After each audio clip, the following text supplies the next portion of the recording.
আপনাদের নেতা হিসাবে আমি আপনাদেরকে নির্দেশনা দিব, আপনাদের সহকর্মী হিসাবে আপনাদেরকে আমি অনুরোধ করব।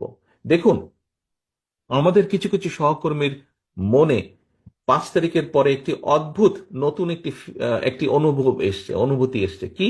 মনে হচ্ছে যে আমরা বোধহয় সরকার গঠন করে ফেলেছি। প্রিয় সহকর্মীবৃন্দ, আমরা সরকার গঠন করিনি। আমরা এখনো বিরোধী দলই আছে, বিরোধী দলেই আমরা অবস্থান করছি, বা আমরা অন্তত যাই হোক সরকারি দলে আমরা নেই বা সরকারে আমরা নেই। আমাদের যে সকল সহকর্মী এরকম ভুল উপলব্ধি করছেন, তাদের বিভিন্ন আচরণের জন্য বিভিন্নভাবে বিভিন্ন জায়গায় দল ক্ষতিগ্রস্ত হচ্ছে, দলের ইমেজ ক্ষতিগ্রস্ত হচ্ছে। প্রিয় সহকর্মীবৃন্দ, এর ভিতরে চট্টগ্রামেও কিছু কিছু ঘটনা ঘটেছে। আমি কঠোরভাবে আপনাদেরকে আজকে আপনাদের নেতা হিসেবে নির্দেশনা দিতে চাই, আপনাদের সহকর্মী হিসেবে আপনাদের কাছে বিনীত অনুরোধ করে বলতে চাই। দেখুন, আপনারা এখানে প্রত্যেকটি উপস্থিত 859 জন প্রত্যেকটি মানুষ, আপনারা এক একজন বিএনপির প্রতিনিধি। আপনারা এক একজন কিন্তু বিএনপির প্রতিনিধি। আপনার এলাকায়, আপনার যেখানে আপনি থাকেন, যেই যতটুকু জায়গা নিয়ে আপনার পরিচিতি, আপনাকে প্রত্যেকটা মানুষ আপনাকে চেনে বিএনপির একজন কর্মী বা বিএনপির একজন নেতা হিসেবে। হলেন আপনি বিএনপির, হলেন আপনি যুবদল, স্বেচ্ছাসেবক, ছাত্রদল, শ্রমিক দল, তাঁতি দল, যেটাই হন না কেন, এন্ড অফ দ্য ডে আপনাকে মানুষ, আপনার যদি নাম হয়ে থাকে এরশাদুল্লাহ, আপনাকে ও বিএনপির এরশাদুল্লাহ, আচ্ছা, এইভাবে আপনাকে কিন্তু মানুষ চিনে। ও নাজিম, ও বিএনপির নাজিম, আচ্ছা, এইভাবে কিন্তু মানুষ আপনাকে চেনে। অর্থাৎ আপনি পরিচিত বিএনপির প্রতিনিধি হিসাবে। প্রিয় সহকর্মীবৃন্দ, আপনি যখন আপনার নিকট আত্মীয় স্বজনের বাসায় যান, আপনি নিশ্চয়ই আপনার চলাফেরা, কথাবার্তা, উঠা বসাতে এমন কিছুর পরিচয় দেন যাতে সেই আত্মীয়র মনে আপনার সম্পর্কে কোনো নেগেটিভ ধারণা না হয়। এটি নর্মালি আমরা করি না, এটি নেগেটিভ ধারণা না হয়। সহকর্মীবৃন্দ, আপনি যখন এলাকায় পরিচিত বিএনপির প্রতিনিধি হিসাবে, কেন আপনি এমন কিছু করবেন? আপনার যেই কথা, আপনার যেই বিহেভিয়ার, আপনার যেই কাজের দ্বারা দলের ইমেজ, দল ক্ষতিগ্রস্ত হবে, কেন আপনি এটা করবেন? আপনার এলাকার মানুষ তো আপনারই স্বজন, আপনারই তো আপনজন।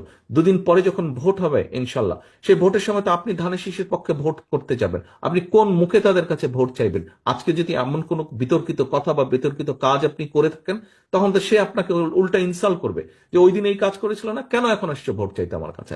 এই কথা আপনাকে শুনতে হবে।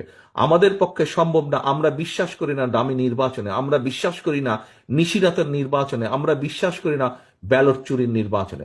আমরা বিশ্বাস করি জনগণের কাতারে। একজন নোয়াখালীর একজন বোন বলেছেন কিভাবে এই দেশের মা বোনেরা বিএনপিকে ভোট দেয়। আমরা সেই ভোটে বিশ্বাস করি, যেখানে মানুষ লাইনে দাঁড়িয়ে নিরাপত্তার সাথে স্বচ্ছভাবে, স্বাধীনভাবে, মুক্তভাবে, ভয়হীনভাবে ভোট দিয়ে যাবে। আমরা সেই নীতিতে বিশ্বাস করি, এবং সেটি যদি অর্জন করতে হয়, আপনাদেরকে আজকে কিন্তু অনেক কিছুর পরিবর্তন করতে হবে। উঠা বসা, চলাফেরা, কথাবার্তা আপনাদের পরিবর্তিত করতে হবে আপনাদের নিজেদের।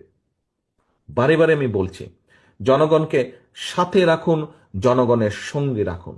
সহকর্মীবৃন্দ, আপনি ক্ষমতায় যাবেন না। এখানে উপস্থিত মানুষ, একটি মানুষও ক্ষমতায় যাবেন না।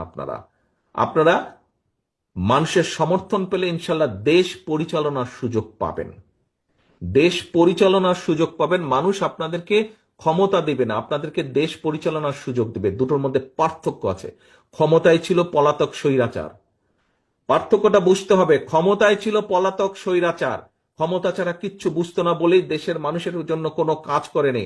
আপনাদের আজকে যে বিভিন্ন অভিযোগ, যে তাদের আমলে জলাবদ্ধতা হয়েছে, ট্রাফিক জ্যাম হয়েছে, এই হয়েছে, শিক্ষা ব্যবস্থা ধ্বংস হয়ে গেছে, সংস্কৃতি ধ্বংস হয়েছে, কেন এই কথাগুলো আপনারা বলছেন?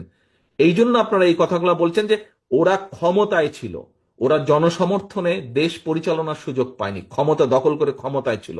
আমরা দেশ পরিচালনার সুযোগ পেতে চাই জনগণের সমর্থন নিয়ে, এবং সেই জন্যই দেশ পরিচালনার যদি সুযোগ পেতে চান, দেশ পরিচালনা যদি করতে চান, তাহলে নিজেকে সেইভাবে গড়ে তুলতে হবে।